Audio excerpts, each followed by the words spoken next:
Worst part of all this is who get hurt who wasn't even in the game.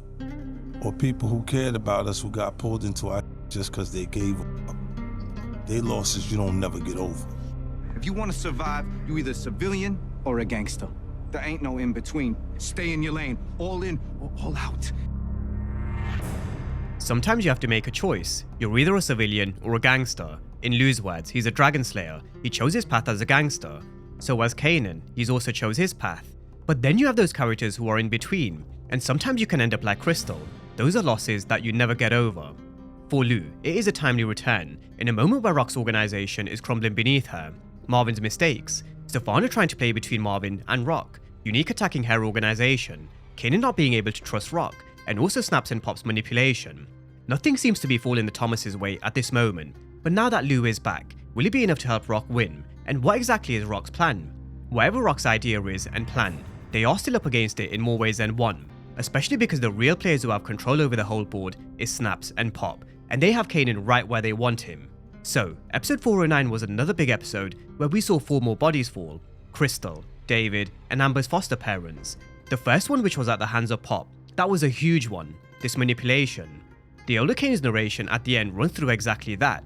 He reflects on his teenage years, which were shaped by betrayal, violence, and survival. In contrast to the older Kanan, the younger Kanan is still navigating his way through this world, and it is a warning to his younger self about the brutal rules of this game. Trust no one, there are no friends in the street, it's all about survival or be consumed by the very world you're trying to conquer. With that being said, as always, stick with this video right to the very end. We've got a lot of OG Power references, clues, and Easter eggs as we run through all things Raising Kanan, Season 4, Episode 9. It's about that time. Worst shit you could do is love somebody. Cause one way or the other, in this shit, that love gonna get taken away. Now this episode kicks off with Crystal being held hostage.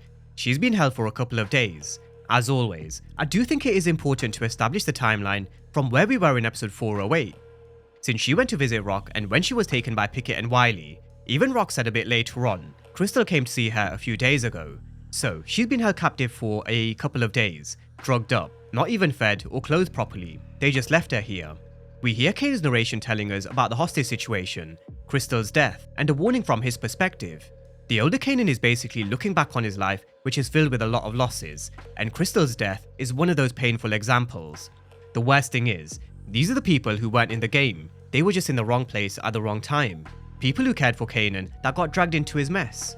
Her death is a direct consequence of her being involved with Kanan, where he warns how loved ones can lead to pain and loss, but also eventually turning you into a real killer. Let's not forget what he once told Tariq. How could you kill someone you love? Some niggas say you're not a real killer till you do. So eventually all these deaths will mount up for Kanan. It's gonna make him numb, emotionless, where we see him making even more similar moves like Snaps and Pop. Now the blurred figure of course had to be Pop. She was trying to play good cop in a good cop bad cop scenario. Instead of Pickett and Wiley, she thought being a woman she'd be able to get through to Crystal, woman to woman. But deep down, she was the one who actually orchestrated this. Now what they wanted from Crystal was information in regards to who Kanan thought was behind Famous's hit. Did he have any inkling it was Snaps and Pop? And if not, who? Now I don't actually blame Crystal for telling Pop. She's scared, she hasn't eaten for days, she's probably dehydrated, she's looking really rough, she's been drugged up, handcuffed and left in a dark room. All she wants is to go home. However, the moment she told Pop that Kanan believes it was Rock, there was no way Pop was going to let her leave, because then she could go back and tell Kanan it was her. And in brutal fashion, one of the most coldest kills that we've seen in a while, Crystal gets popped. It really was cold from Pop, but just like Rock warned Kanan back in 402, they haven't got to where they've got to without dropping a hell of a lot of bodies. The warning was there back in episode 2. The people who were behind Famous's death, OC, and also now Crystal, they're staring right at Kanan. It's not Rock manipulating Kanan anymore, she's actually being honest with him. It's now Snaps, Pop, and also Unique. Now Kanan is just finding out that Crystal didn't actually make it to Delaware. She left a couple of days ago, but nobody's seen or heard from her since, and something just doesn't add up. First Fame, then OC, and now Crystal. Not all of them are connected because OC was taken out by Unique back in 408, but the other two however are. Now this is where Rock came to the cafe thanks to Duke, because I don't think Duke actually believes Kanan's theory. She tells him that she had nothing to do with Fame, and when he brought the topic of what she did to D-Wiz, she rightly put that back on Kanan. That was Rock cleaning up Kanan's mess. Kanan and D-Wiz went and killed Buck 20 for corners that Rock had already given up to Unique. I also think there was an added motivation for Kanan, because Buck 20 was with Davina. This is also where she tells Kanan about Crystal coming to see her a couple of days ago, but again, she had nothing to do with Crystal's disappearance either. Fame, OC, and Crystal. Rock is innocent of all three. As I just mentioned, the real manipulators and liars are now Snaps and Pop, but Kanan still blames Rock. He can't see anything other than Rock because of what she's done to him before. Where you don't trust her so much that you blame anything bad that happens on her. For as much as Kanan actually caring for Crystal, he'd really do well to remember what Crystal told him back in 408. He's blinded about what Rock's done before. Even though Rock had nothing to do with it, he still blames her because he thinks it's probably connected to her in some shape or form. It is the boy who cried wolf situation we spoke about during my breakdown for episode 407. Rock's past is finally catching up with her. DEFCON, High Post, Unique believing that Rock had something to do with what happened to him back in 305. All the manipulating and lies with Kanan. Pop mentioning Unique's theory in terms of her being involved in what happened to him sounds something that Rock would do. Rock's reputation is in absolute bits. So now that she is actually being honest with Kanan, coming here to the cafe and telling him about how Crystal came to see her, he's probably now going to think that Rock had something to do with Crystal's death. Snaps and Pop are definitely going to pin that one on Rock too. Like I mentioned last week, Snaps and Pop are going to be thinking, blame it all on Rock. So big problems for Rock in terms of building trust again with Kanan, which I don't think she ever can. It doesn't mean they can't work with each other, and I do think they will eventually work together to bring down the big players responsible, but the trust aspect, once someone's broken your trust, it's almost impossible to get that back. Now in episode 408, we finally saw Lou getting back to what he does best. After B-Rilla told him about his sticky situation, after Kenyatta and Julia shot on Lou's name and reputation, Lou showed them the real Lou Thomas, and why he doesn't need the muscle behind him, why you should never disrespect someone like Lou. However, the aftermath was always going to cause some noise. We had law enforcement coming to question Lou and B-Rilla because they were at the studio around the same time as the shooting. The weapons that they found also on Kenyatta and Julius matched the ballistics report from the home invasion at the former residence of the owner of this record label, their boss, Lowell Gelfand. A bit too convenient. The two people that were linked to the robbery of Mr. Gelfand's property were then found dead outside his record label. Now Lou said that he actually went over to Imani Okoye's at around 11. He was using her as an alibi, although she said she wasn't exactly aware of what time it was. You could tell she felt quite uncomfortable with that situation, because she knew Lou wasn't telling the truth, so she got up and left. But just before she did, law enforcement did mention if they've got any further questions, is it okay if they can circle back? And I do think it is something that could potentially cause Lou a problem, either in episode 10 or maybe even in season 5. His relationship with Imani Okoye, business and personal, is done. So if these two law enforcement officers do circle back, I do wonder if it does spell trouble for Lou, just something to keep in mind. But these two law enforcement officers are very suspicious of Lou and B-Rilla, based on their history, based on them being here around the same time as the murders, so they warn them, don't skip town. From Lou and B-Rilla's perspective, in Lou's words, they didn't see shit, don't know shit, so it ain't shit. They ain't see shit, I ain't say shit, so it ain't shit. It's like we used to say. They ain't see shit, we ain't say shit, So it ain't shit. Now, for the rest of Lou's story arc, we are going to come back around to it in the final chapter of this breakdown, which will tie in with him leaving the label, being back in the game, his dark turn into the Dragon Slayer, and also him going to see Unique with Rock. But with Marvin, we had Ellie Tyler confronting Marvin, accusing him of being the one who got rid of his cousin, Londell, and that's because he did. He got rid of Lou's slips. Ellie Tyler knows because Marvin questioned him earlier on in 408. He said that Londell's got a big mouth, and if he talks, they're in big trouble. He then later got rid of Lou's slips, and at the time I did mention it would make sense for Ellie Tyler to actually point the finger in Marvin's direction. Coming back to 409, Marvin actually mentioned Londell had a long list of enemies, it could have been anyone, but Ellie Tyler definitely knew. It was because they put down the guy in Howard Beach. He knew it was Marvin. However, Marvin's response was, even if he did put down Londell, what the fuck was Ellie Tyler gonna do about it? He ain't gonna do shit. And I do think his face told us exactly what he was going to do next. He was going to look for revenge, by any means necessary, even if it means snitching. There was no way he was going to let Marvin get rid of killing one of his cousins. Now this also circles back around to what Rock warned Marvin back in 408. She warned him that he needed to get rid of both Londell and Ellie Tyler, and honestly he should have just listened. The reason why he didn't was because Ellie Tyler was breaking him off a nice percentage from the Corona operation. But he should have forgotten about that, own the mistake, just take the hit. get rid of Early Tyler and get rid of Londell. Clean up this mess once and for all, because then you would have avoided this. Early Tyler coming to see Stefano and getting ahead of Marvin. Early Tyler would have told Stefano what the situation was with the guy in Howard Beach, and how Marvin was responsible because he made the call. So, now it really is getting messy for Marvin. All because Marvin wanted his own side hustle with Early Tyler and the Italians, and he didn't follow the instructions from Rock back in 408. Not only did they have problems with Early Tyler, but they also had big issues with David and their transportation side of their operation, which again, was due to Marvin's mistake in killing Terry. He was the one who was holding this shit together, delivering Rock's product to the Chinese restaurants. David certainly isn't capable of running this operation, but after Marvin killed Terry, they had no choice but to work with this, a loose cannon, a drug addict, and someone who really didn't have his shit together. It really was a tough ask. Just have a look at Rock's reaction in episode 408. She couldn't believe what she was dealing with. Not only that, he was actually killed by Lamar Jackson's character, E-Tone. Despite Phil Russo telling Unique to stand down, Unique was always going to hit Rock back in some shape or form.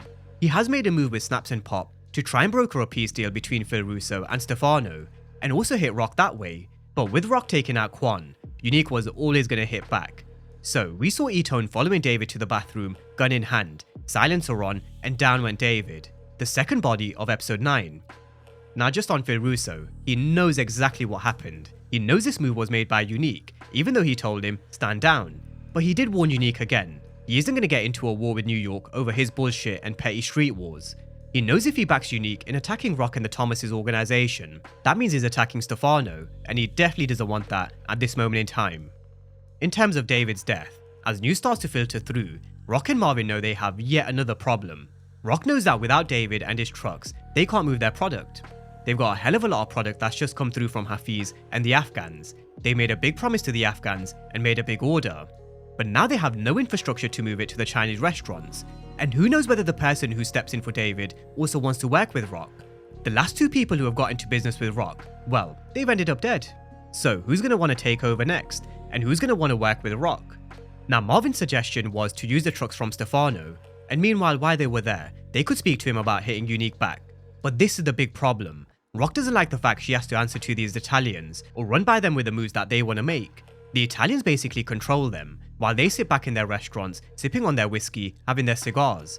In reality, they're one of the real enemies along with Snaps and Pop, but we'll get to that point in just a moment. Rock also asked Marvin about whether he did what needed to be done with Early Tyler and Londell, and he basically said God's version when Rock asked, but it was soon to be revealed to Rock and Marv. As they came to see Stefano about Unique hitting Rock's transportation, Stefano actually turned the question to Marvin. He asked him, what does he think, because he knows all about making calls without checking in. That was in reference to his call with a guy in Howard Beach. He wasn't revealing that he knew just yet, not in front of Marvin anyway. Now this is where Stefano really started to turn the screw. Stefano told Rock that Early Tyler came to see him. Early Tyler ran it past Marvin and he gave him the okay. The fact that Marvin's involved is not the first time he's fucked up. And it is a problem because of Stefano's family and friends. They still want someone to pay for the death in Howard Beach. That's not something that will go unanswered. However, there is no way Rock gives up Marvin.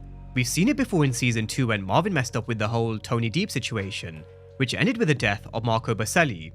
Sal wanted Marvin in return, and even though Rock knew Marvin messed up, that's not something she was willing to negotiate. That's the difference between Rock and these Italians. These guys will find a workaround to stab each other in the back, just like he did with Sal Baselli. But with the Thomases, Rock, Marvin and Lou, I don't think they'd ever go to that level to betray each other to that extent. They certainly have kept a few secrets from one another, but I don't think they'll ever stoop to the Italians level. This is why I think Stefano tried to play between them by telling Rock. Marvin spoke to him about stepping up and replacing Rock. But that's not how it went down. Uncle Marvin, my mom's older brother, that nigga never miss an opportunity to miss an opportunity. Stefano was the one who approached Marvin about moving Rock out of the way, and I do wish Marvin was honest with Rock back in 407. I questioned during this conversation. I said Marvin had the perfect opportunity here back in my breakdown for 407 to tell Rock what Stefano was up to and what he was thinking, and had he done so, Rock would have known that this was bullshit.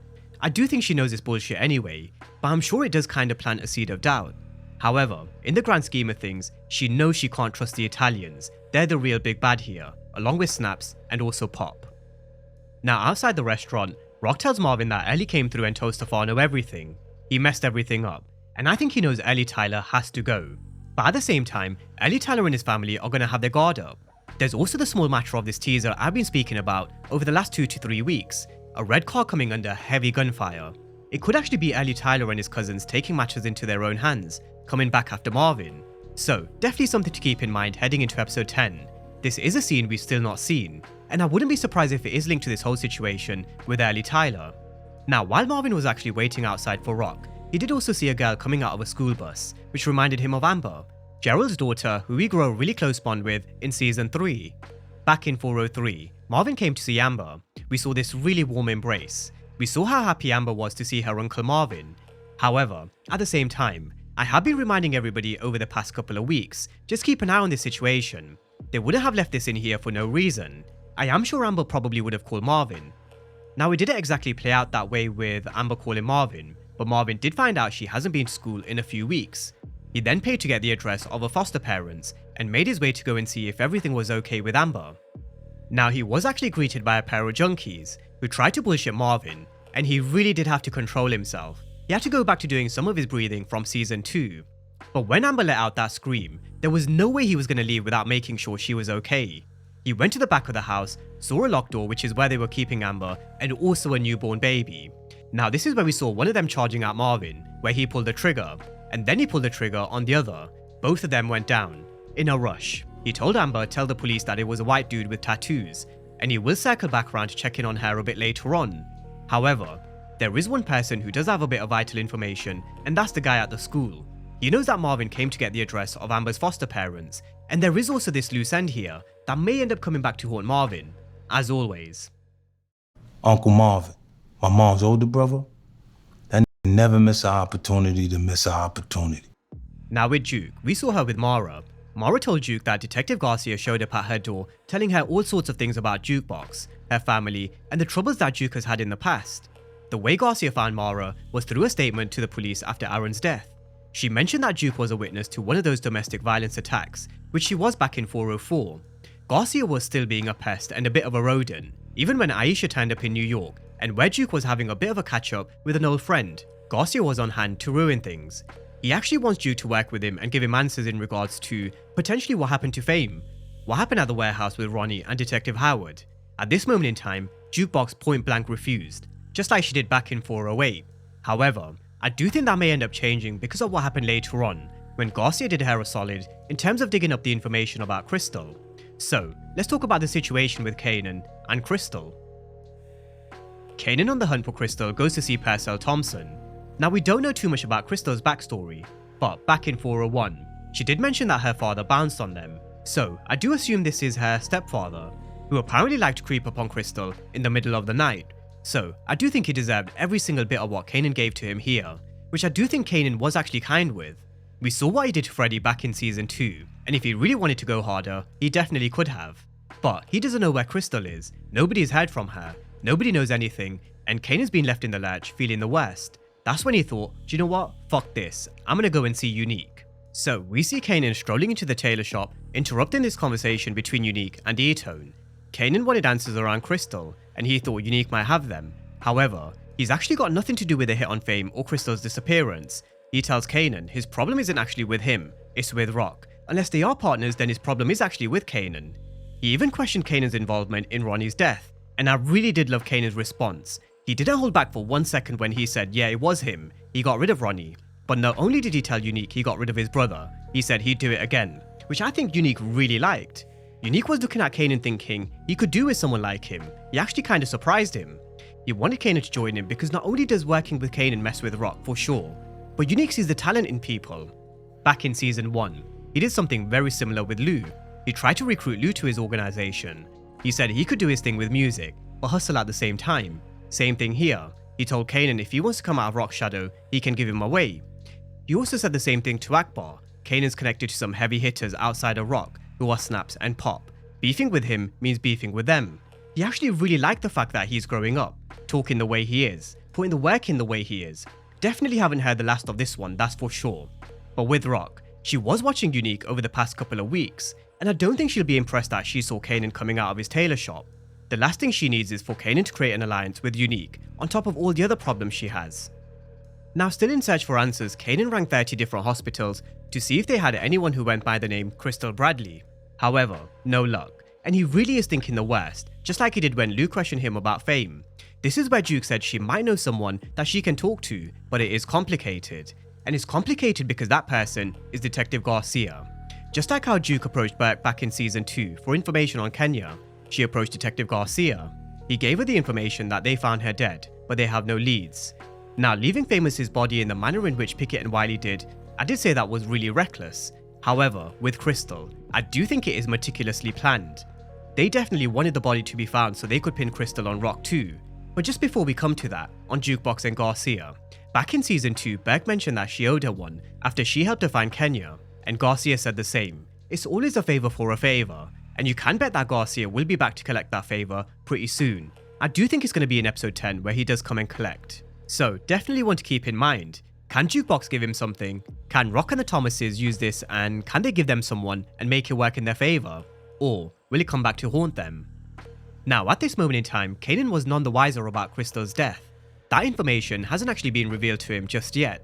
So, when he came to question Snaps and Pop about Crystal, that's definitely another character they're going to twist his mind with. Because what we saw next was blame it all on Rock.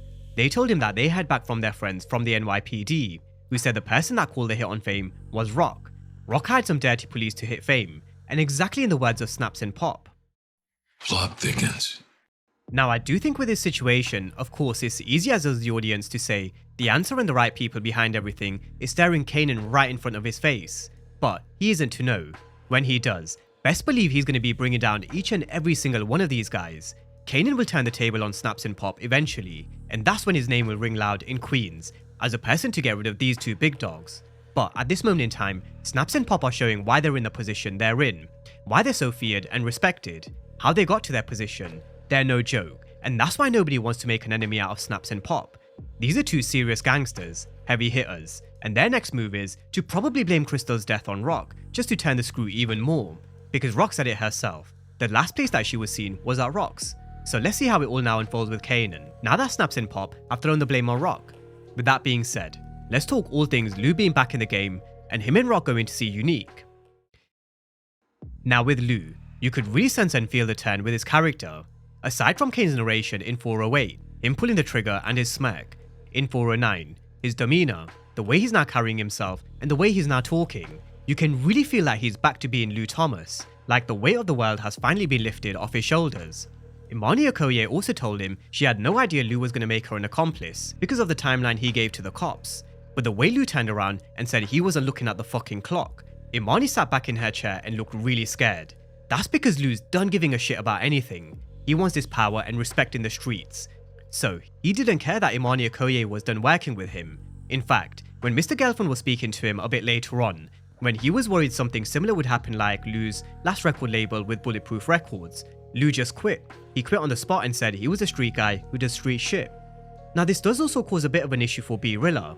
The only reason B-Rilla was given a get out free jail card was because of Lou. The only reason why he was back in the studio again was also because of Lou. He vouched for him when Mr. Gelfand made Lou a deal to come on board back in 402.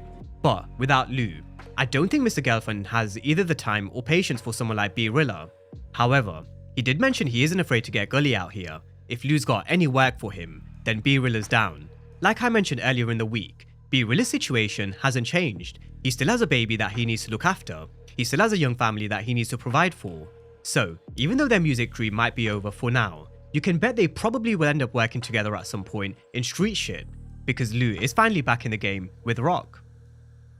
Now, Rock actually says talk is cheap, she's heard it before, and she does actually have every right to be worried about Lou and questioning Lou wanting back in. We only have to look at what happened in the past in terms of D-Wiz, Scrappy, Scrappy's mom, him turning into an alcoholic, having to go to rehab where he almost contemplated suicide. It took a big toll on Lou over the past couple of seasons. You can't have one foot in the game and one foot out. We've seen people try that in the world of power. A wise man once told Tariq, you're either a civilian or a gangster, there ain't no in between. Well, Lou's now making his decision. He was done being a civilian. He tried it, but it's not for him. He's made his choice in being a gangster. He told Rock that he's been through a lot to the point where he can accept everything and see who he is. He didn't get fucked up because of that work, because he hated it, or because he thought it was wrong. He thinks he fucked up because he actually liked it. It felt right, and that's what he couldn't accept. But he has now made peace with himself, and now that he's found that peace, he's ready to go back to war and get back to work as a fucking dragon slayer. Losing fame the way they did, he's realized he can't actually save anyone in the studio. Now Rock actually wants to make sure Lou is 100%, because she isn't sure because of what she's seen before, but if he really was ready to put that work in, then there was no time like the present. She told him strap up, because they were about to enter the dragon's lair. Ironically, this is something very similar to what I said in my breakdown for 408 when Lou entered the bookstore. I said Lou's never been afraid to enter the lion's den on his own. We've seen him do it before. But why they've now decided to come to see Unique, you have to wonder, is it time to put their beef to one side once and for all? We know Rock wasn't behind what happened to Unique back in season 3. Whether she can make Unique see sense of that, who knows, but the real problem and enemy are the Italians. Like Stefano mentioned, they'll use these guys in proxy wars. Phil Russo definitely doesn't give a shit about Unique, and Stefano doesn't give a shit about the Thomases. If Stefano could replace Rock and Marvin tomorrow, he definitely would. However, whether Unique goes for whatever Rock proposes, that's a different question. We know Rock's reputation is in bits. Nobody trusts a word that comes from Rock, but at this moment in time, Unique has no connect. That's what Rock may be able to actually help him with: Hafiz and the Afghans, product, and maybe something she can use to bring some calm to Queens. But it is going to take a hell of a lot of convincing. Who knows whether Unique will go for it, because from what we're still yet to see, shit is about to get real for Rock. So, having said that, I do think we have our answer and clue from our preview for episode 10. Rock is most likely here to warn Unique, family is fair game. We are going to see an all-out assault, and who does that benefit out of everyone? It benefits Snaps and Pop. They're two very big hitters who are playing the game in a very different way at this moment. In my opinion, get ready for some betrayal, backstabbing, alliances we don't expect or predict, and a hell of an ending to Raising Kanan Season 4.